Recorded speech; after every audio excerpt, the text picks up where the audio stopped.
জীবন চলার পথে প্রভুর নামটি স্মরণ রেখো, মিথ্যে মোহ মায়ায় তারে ভুলে যেও না কো।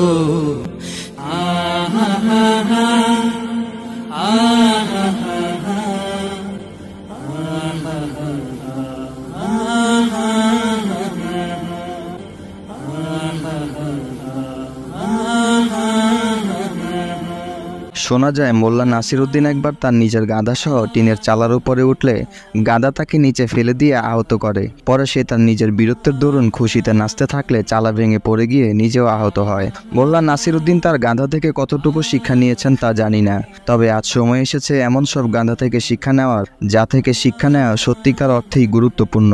কেননা মিস্টার গাধা গোছের এমন লোকেরাই পরের ও নিজের উভয়ের ক্ষতি করে চলেছে অবিরত। মিস্টার গাধা গোছের এমন লোকদের নিয়েই আমাদের আজকের আয়োজন। একই সাথে আসল গাধাও যুক্ত হবেন আমাদের আজকের আয়োজনে। তবে তার আগে চলুন ঘুরে আসি পবিত্র কোরআন শিক্ষার আসর থেকে।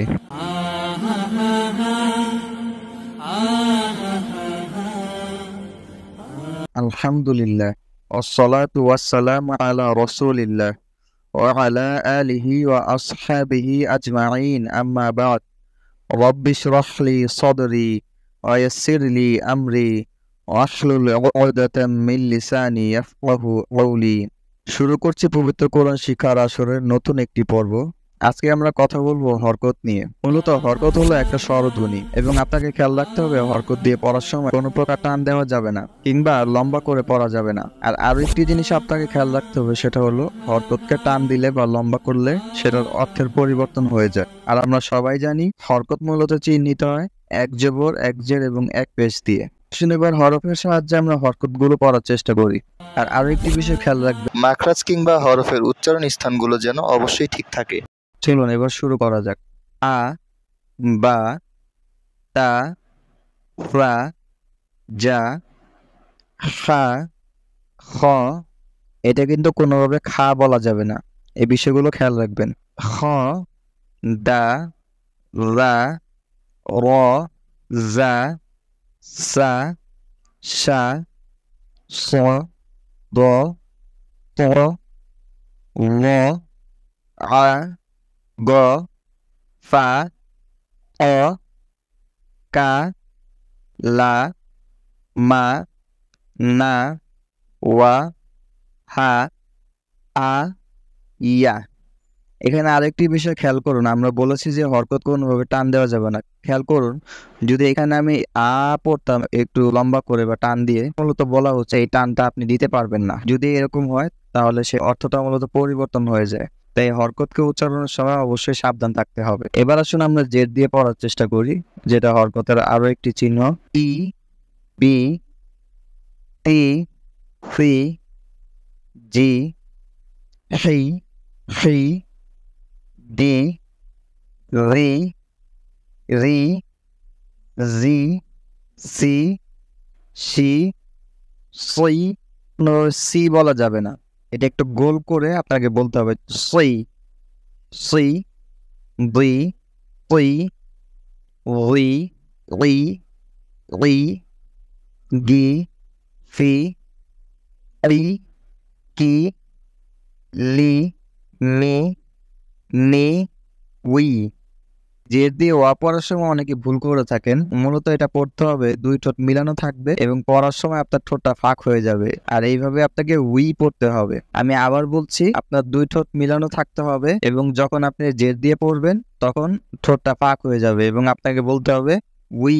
কোনোভাবে যেন ঠোঁটের ঘর্ষণ না লাগে এটা খেয়াল রাখবেন। উই, উই, উই, এই, ই, ই। এবার আসুন পেজ দিয়ে আমরা পড়ার চেষ্টা করি। উ, বু, তু, হু, জু, হু, হু, দু, রু, রু, জু, সু, সু, সু, দু, তু, রু, রু, গু, ফু, উ, কু, লু, নু, নু, লু, এখানেও খেয়াল করুন একই বিষয় ঘটেছে ওয়ার ক্ষেত্রে। আমি আবারও বলছি, দুই ঠোঁট মিলানো অবস্থায় থাকবে, যখন পড়বেন তখন ঠোঁটটা ফাঁক হয়ে যাবে। উ উ উ হু ও ইউ। আপনারা অবশ্যই আমাদের পর্বে দেখানো বিষয়গুলো বেশি বেশি চর্চায় রাখবেন। সেই আশাবাদ ব্যক্ত করে আজকের পর্ব থেকে এখানেই বিদায় নিচ্ছি। এবার আমরা চলে যাব আমাদের চলমান আলোচনায় ইনশাআল্লাহ।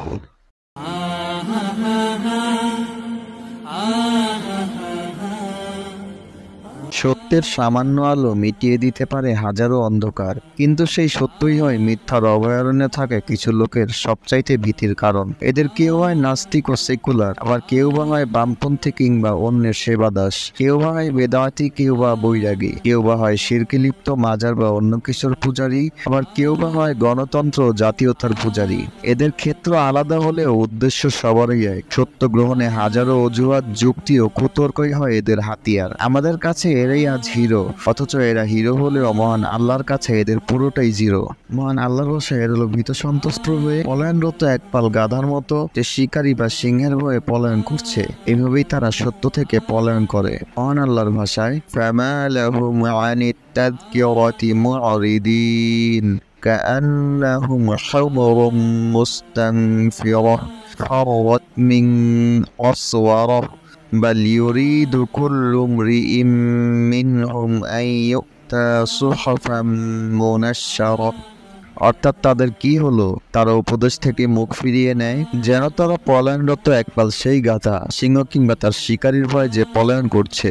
বরং তাদের প্রত্যেকেই চায় তাদেরকে একটি উন্মুক্ত কিতাব দেওয়া হোক।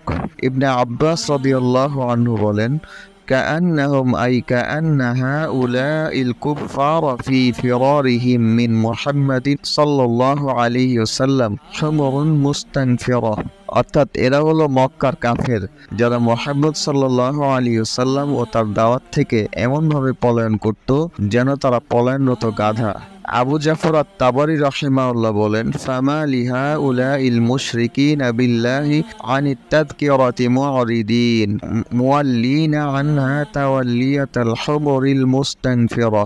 অর্থাৎ এরা মহান আল্লাহর সাথে বড় শিরকে লিপ্ত হওয়া মুশরিক, যারা মহান আল্লাহর পক্ষ থেকে নাজিলকৃত ওহী থেকে মুখ ফিরিয়ে নেয় ও পলায়ন করে। এরা হলো শিকারীর ভয়ে মুখ ফিরিয়ে পলায়নরত গাধার মতো। ইবনুল কাইয়্যিম রাহিমাহুল্লাহ বলেন, শুব্বাহুম ফি ইরাদিহিম ওয়া নুফুরিহিম আনিল কুরআনি বিহুমুরিন রাআতিল আসাদা ওয়ার রুমাতা ফাফাররাত মিনহু। অর্থাৎ তাদের পৃষ্ঠ প্রদর্শন ও পলায়ন মূলত কোরআন থেকে, ঠিক যেমন সেই গাধার মতো যে কোনো সিংহ কিংবা তার কোনো শিকারীকে দেখে তৎক্ষণাৎ পলায়ন করে। তিনি আরো বলেন, তা ইন্নাল কওমা মিন জাহলিহিম বিমা বাআসাল্লাহু সুবহানাহু রাসূলাহু সাল্লাল্লাহু আলাইহি ওয়াসাল্লাম কাল হুমুরি ফাহিয়া লা ইয়াকিলু শাইআন ফাইযা সামিআত সাওতাল আসাদি আও الرامي نفرت منه أشد النفور وهذا غاية الذم لهؤلاء فإنهم نفروا عن الهدى الذي فيه سعادتهم وحياتهم كنفور الحمر عما يهلكها ويعقرها। এরা সেই জাতি যারা মহান আল্লাহ কর্তৃক তার রাসূল সাল্লাল্লাহু আলাইহি ওয়াসাল্লামের কাছে যা প্রেরিত হয়েছে সেই ব্যাপারে অজ্ঞতা পোষণ করে। সেই গাধার মতো এদের আচরণ, যে কোনো কিছু বুঝে না। কাজেই যখন সে কোনো সিংহ কিংবা তার শিকারীর কোনো আওয়াজ শুনে প্রচন্ড বেগে সেখান থেকে পলায়ন করে। তাদের মন্দ কাজে ডুবন্ত থাকার দরুন তারা সেই হেদায়েত থেকে মুখ ফিরিয়ে নেয় যার উপর তাদের গোটা জীবনের সুখ স্বাচ্ছন্দ্য ও সমাধান নির্ভর করে। তাদের আচরণ সেই পলায়নরত গাধার মতো, যে সিংহ কিংবা শিকারী কর্তৃক ধ্বংস ও নির্বংশ হওয়ার আশঙ্কা করে। এছাড়াও অন্যত্র তিনি আরো বলেন, ওয়াল মুবতাদিআতু ইযা সামিউ শাইআন মিন আয়াতিস সিফাতি ওয়া আহাদিসিস সিফাতিল মুনাফিয়াতি লিবিদআতিহিম রাআইতাহুম আনহা মুরিদিনা কাআন্নাহুম হুমুরুন মুস্তানফিরাতুন ফাররাত মিন কসওয়ারা। অর্থাৎ বেদাতি লোকেরা হলো সিংহের ভয়ে পলায়নরত গাধার মতো। কেননা এরা যখন পবিত্র কোরআনের কোনো আয়াত কিংবা হাদিস থেকে মহান আল্লাহর সিফাত সংক্রান্ত কোনো বিষয় শুনতে পায় যা তাদের বেদাতের পরিপন্থী কোনো বিষয়, তখন দেখতে পাবে তারা তা থেকে মুখ ফিরিয়ে নিচ্ছে, যেন তারা পলায়নরত সেই একপাল গাধার মতো সিংহ কিংবা তার কোনো শিকারীর ভয়ে পলায়ন করতে থাকে।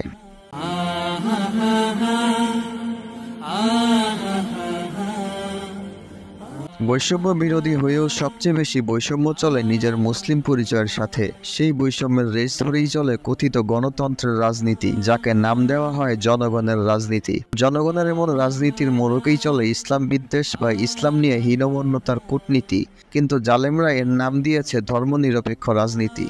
ধর্মহীন করার এমন নিরপেক্ষতার আড়ালে নাড়ানো হয় কোরআন ও সুন্নাহকে বর্জনের কলকাঠি। কোরআন পড়েও তারা বিভ্রান্ত, এমনকি তার অনুসারীরাও চলে উদ্ভ্রান্ত। এরা যেন চোখ থাকতেও অন্ধ। পুস্তক বহনকারী সেই গাধার মতো তাদের অবস্থান, পুস্তকের গভীরে যার আনাগোনা নেই। মহান আল্লাহ বলেন, মাসালুল্লাযীনা হুম্মিলুত তাওরাতা সুম্মা লাম ইয়াহমিলুহা কামাসালিল হিমারি ইয়াহমিলু আসফারা বি'সা মাসালুল কওমিল্লাযীনা কাযযাবু বিআয়াতিল্লাহ আল্লাহু লা ইয়াহদিল কওমাল যালিমিন। অর্থাৎ যাদেরকে তাওরাতের দায়িত্বভার দেওয়া হয়েছিল অতঃপর তারা সে দায়িত্ব বহন করেনি, তারা হলো সেই গাধার মতো যে পুস্তক বহন করে। আর সেই জাতির উদাহরণ কতই না নিকৃষ্ট যারা আল্লাহর আয়াতে মিথ্যারোপ করে, আর আল্লাহ জালেম সম্প্রদায়কে হেদায়েত দেন না। আলোচ্য আয়াতে পুস্তক বহনকারী গাধার বেশ কিছু অর্থ হতে পারে। যেমন এক, তারা আল্লাহর কিতাব পেয়েছে কিন্তু এখানে কি বলা আছে সেই সম্পর্কে তাদের কোনো ধারণা নেই। যেমন মুজাহিদ রাহিমাহুল্লাহ বলেন, ইউহমালু কুতুবান লা ইয়াদরি মা ফিহা ওয়া লা ইয়াইলুহা। অর্থাৎ তারা কিতাব বহন করে তথা পাঠ করে, কিন্তু তাতে কি আছে তা তারা জানে না এবং কোনো চিন্তা ভাবনাও করে না। নম্বর 2, এরা কিতাব পাঠ করে কিন্তু সে অনুযায়ী জীবন পরিচালনায় উদ্যোগী হয় না। যেমন ইমাম তাবারি রাহিমাহুল্লাহ বলছেন, মাসালুল লাযীনা উতুত তাওরাতা মিনাল ইয়াহুদি ওয়ান নাসারা ফাহুম্মিলুল আমালা বিহা সুম্মা লাম ইয়ামালু বিমা ফিহা। অর্থাৎ এখানে মূলত সেই সমস্ত ইহুদি ও খ্রিস্টানদের কথা বলা হচ্ছে যাদেরকে তাওরাত প্রদান করা হয়েছে সে অনুযায়ী জীবন পরিচালনা করতে, কিন্তু তারা সে অনুযায়ী নিজ জীবনকে পরিচালনা করেনি। তৃতীয় আরেকটি অর্থ হল মুহাম্মদ সাল্লাল্লাহু আলাইহি সাল্লামকে সর্বশেষ নবী হিসেবে স্বীকৃতি না দেওয়া। এই অর্থ সম্পর্কে ইমাম তাবারি রাহিমাহুল্লাহ বলেন, আল্লাযীনা উতুত তাওরাতা আল্লাতী ফিহা বায়ানু আমরি মুহাম্মাদিন সাল্লাল্লাহু আলাইহি ওয়াসাল্লাম ওয়া কাযযাবু বিমুহাম্মাদিন সাল্লাল্লাহু আলাইহি ওয়াসাল্লাম ওয়া ক্বাদ উমিরু বিল ঈমানি বিহি ফিহা ওয়া ইত্তিবাইহি ওয়াত তাসদীকি। অর্থাৎ তাদেরকে তাওরাত দেওয়া হয়েছিল আর সেই তাওরাতে মুহাম্মদ সাল্লাল্লাহু আলাইহি ওয়াসাল্লাম সম্পর্কেও আলোচনা ছিল। তা সত্ত্বেও তারা মুহাম্মদ সাল্লাল্লাহু আলাইহি ওয়াসাল্লামের প্রতি মিথ্যারোপ করেছিল, অথচ তাদের গ্রন্থের মাধ্যমে তারা নির্দেশিত হয়েছিল তার প্রতি ঈমান আনতে, তার অনুসরণ করতে এবং তাকে স্বীকৃতি দিতে।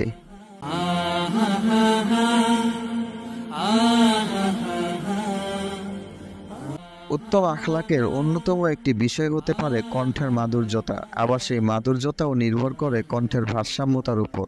আর ভারসাম্যহীন কণ্ঠ সে তো গাধার স্বরেরই আরো এক প্রতিফলন। লোকমান আলাইহিস সালাম তার সন্তানকে অনেকগুলো উপদেশ দিয়েছিলেন, তার মধ্যে একটি ছিল ওয়াগদুদ বিন সৌতিকা ইন্না আনকারাল আসওয়াতি লা সাউতুল হামির।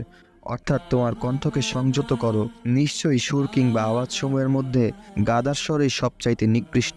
কাতাদা রাহিমাহুল্লাহ বলেন, উমিরা বিল ইকতিসাদি ফি সাউতি। অর্থাৎ মূলত এই আয়াতের মাধ্যমে কণ্ঠস্বরের ব্যাপারে মধ্যপন্থা অবলম্বনের নির্দেশ দেওয়া হয়েছে। মুহাম্মদ বিন সালেহ আল উসাইমিন রাহিমাহুল্লাহ বলেন, মিন হাযিহি লিত্তাবঈদি ফালাম ইয়াকুল ইগদুদ সাউতাকা বাল ক্বালা মিনহু ওয়া যালিকা লিআন্না আল ইনসানা লা ইউহমাদু আলা রাফ'i الصوت جدا ولا على خفضه جدا والناس منهم من يكون عالي الصوت إذا قام يتكلم وإذا هو كأنما يتكلم على جماعة بعيدين ومن الناس من يكون بالعكس يكلمك ربما لا تفهم منه إلا كلمة بعد الكلمة كل هذا ليس بجيد।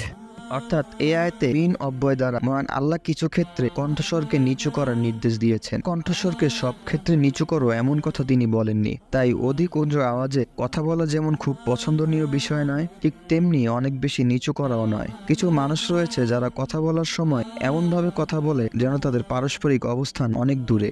আবার কেউ এমন রয়েছে যারা এতটাই নিচু স্বরে কথা বলে বারবার কথা বললে তাদের কথা বুঝতে পারবেন না। এর কোনোটিই ভালো কোনো দিক নয়। তিনি আরো বলেন, ফাসারাল গাদ্দু মিনাস সাউতি باعتبار الكمية وباعتبار الكيفية. نقول مثلا إذا كنت تخاطب من إلى جانبك لا ترفع الصوت ولا تخفضه بحيث لا يسمع। অর্থাৎ কণ্ঠস্বরকে নিচু করার বিষয়টি মূলত দূরত্বের পরিমাণ আর এর ধরনের উপর নির্ভর করে। উদাহরণস্বরূপ বলছি, আপনি যখন পাশের কারোর সাথে কথা বলছেন তখন আওয়াজ উঁচু করবেন না, আবার এতটাও নিচু করবেন না যে সে শুনতে পাবে না। তার এই ব্যাখ্যার পক্ষে তিনি দুটি হাদিস থেকে দলিল এনেছেন, যার একটি হলো মুসনাদে আহমদে উল্লেখিত হাদিস, যেখানে বলা হচ্ছে আন কাসির ইবনে আব্বাস قال كان عباس وأبو سفيان معه يعني النبي صلى الله عليه وسلم قال فخطبهم وقال الآن حمي الوطيس وقال نادي يا أصحاب سورة البقرة। অর্থাৎ কাসির ইবনে আব্বাস রাহিমাহুল্লাহ বলছেন, আব্দুল্লাহ ইবনে আব্বাস ও আবু সুফিয়ান রাদিয়াল্লাহু আনহু উভয় নবী সাল্লাল্লাহু আলাইহি সাল্লামের সাথে ছিলেন। তখন তিনি তাদের উদ্দেশ্যে বক্তব্য রাখলেন এবং বললেন, এখন প্রচন্ড গরম, আর বললেন উঁচু আওয়াজে তাদেরকে ডাকো যারা সূরা বাকারা সম্পর্কে জানে। মূলত কণ্ঠের এই ভারসাম্যহীনতা জাহান্নামীদের একটি আচরণ। যেমন মহান আল্লাহ বলছেন, فأما الذين شقوا ففي النار لهم فيها زفير وشهيق। অর্থাৎ যারা হতভাগ্য তারা থাকবে জাহান্নামে, সেখানে তাদের আওয়াজ হবে জাফির ও শাহিক। কতাদা রাহিমাহুল্লাহ বলেন, সাউতুল কাফিরি ফিন নারি মিসলু সাউতিল হিমারি আউয়ালুহু জাফিরুন ওয়া আখিরুহু শাহিকুন। অর্থাৎ জাহান্নামে কাফেরদের আওয়াজ হবে গাধার আওয়াজের মতো, যার প্রথমটি হলো জাফির এবং পরেরটি হলো শাহিক। ইবনে আব্বাস রাদিয়াল্লাহু আনহু বলেন, জাফিরু ওয়া শাহিকুন শাদীদু ওয়া সাউতুন দাঈফুন। অর্থাৎ জাফির ও শাহিক হলো বিকট আওয়াজ ও আর্তনাদ।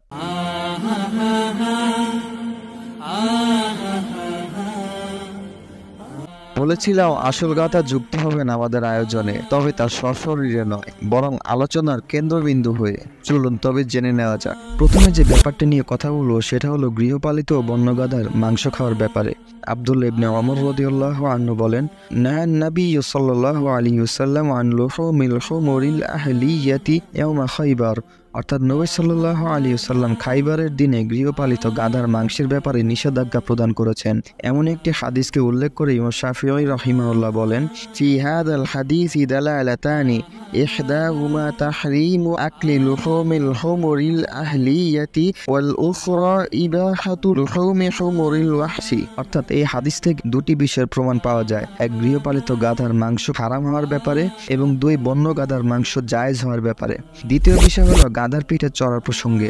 উসামা ইবনে যায়েদ রাদিয়াল্লাহু আনহু বলেন, আন্না রাসূলুল্লাহ সাল্লাল্লাহু আলাইহি ওয়াসাল্লাম রাকিবা আলা হিমারিন আলা ইকাফিন আলাইহি কাতিফাতুন ফাদাকিয়াতুন ওয়া আরদাফা উসামাতা ওয়ারাআহু। অর্থাৎ আল্লাহর রাসূল সাল্লাল্লাহু আলাইহি ওয়াসাল্লাম গাধার পিঠে চড়েছেন, যার উপর ফাদাকের তৈরি মোটা গদি ছিল, আর ওসামাকে তিনি পিছনে বসিয়েছেন। এমন একটি হাদিস উল্লেখ করার পর ইবনু মালিক রাহিমাহুল্লাহ বলেছেন, ওয়া ফীহি দালিলুন আলা রুকুবিল হিমারি সুন্নাহ। অর্থাৎ এখান থেকে প্রমাণ হয় যে গাধার পিঠে চড়া সুন্নাহ। এবার সর্বশেষ যে বিষয়টি নিয়ে বলবো সেটা হলো গাধার আওয়াজ শুনলে যা করবেন। আবু হুরায়রা রাদিয়াল্লাহু আনহু বলেন, আল্লাহর রাসূল সাল্লাল্লাহু আলাইহি ওয়াসাল্লাম বলেছেন, ইযা সামি'তুম সিয়াহাদ দাইকাতি ফাসআলুল্লাহা মিন ফাদলিহি ফাইন্নাহা রাআত মালাকান ওয়া ইযা সামি'তুম নাহিকুল হিমারি ফাতাআওয়াযু বিল্লাহি মিনাশ শাইতান ফাইন্নাহু রাইয়াশ শাইতানা। অর্থাৎ যখন তোমরা মোরগের ডাক শুনবে তখন আল্লাহর কাছে তার অনুগ্রহ প্রার্থনা করো, কেননা সে ফেরেশতাদেরকে দেখেছে। আর যখন গাধার ডাক শুনবে তখন আল্লাহর কাছে আশ্রয় চাও, কেননা সে শয়তানকে দেখেছে।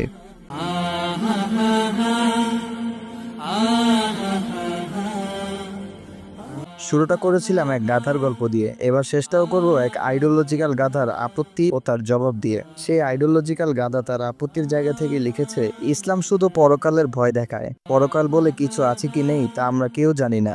এই কথার উত্তর দিয়েছেন জুবাইল দাওয়া সেন্টারের সম্মানিত ওস্তাদ আব্দুল্লাহিল হাদি বিন আব্দুল জলিল মাদানী হাফেজাহুল্লাহ। তিনি বলেছেন, একজন শিক্ষক তার শিক্ষার্থীদেরকে বলল, তোমরা ভালোভাবে পড়াশোনা করো, প্রস্তুতি নাও, সামনে পরীক্ষা। পরীক্ষায় ভালো রেজাল্ট না করলে পাস করতে পারবে না, আর পাস না করলে তো তোমরা জীবনে পিছিয়ে যাবে। তখন কয়েকজন গাধা শিক্ষার্থী বলল, শিক্ষক শুধু আমাদেরকে পরীক্ষার ভয় দেখায়, শিক্ষকের কথায় বিশ্বাস করার প্রয়োজন নেই। তারপর তারা মুক্ত স্বাধীন ভয়হীন জীবন কাটাতে লাগলো, খেলাধুলা ও রং তামাশায় ডুবে গেল। সচেতন শিক্ষার্থীরা শিক্ষকের কথার গুরুত্ব দিয়ে পরীক্ষার প্রস্তুতি নেয়, আর গাধা টাইপের শিক্ষার্থী এটাকে ফাউ বলে উড়িয়ে দেয়। এটাই পার্থক্য। সুবহানাকাল্লাহুম্মা বিহামদিকা আশহাদু আল্লা ইলাহা ইল্লা আনতা আস্তাগফিরুকা ওয়া আতুবু ইলাইক। জীবন চলার পথে প্রভুর নামটি স্মরণ রেখো, মিথ্যে মোহ মায়ায় তারে ভুলে যেও না কো।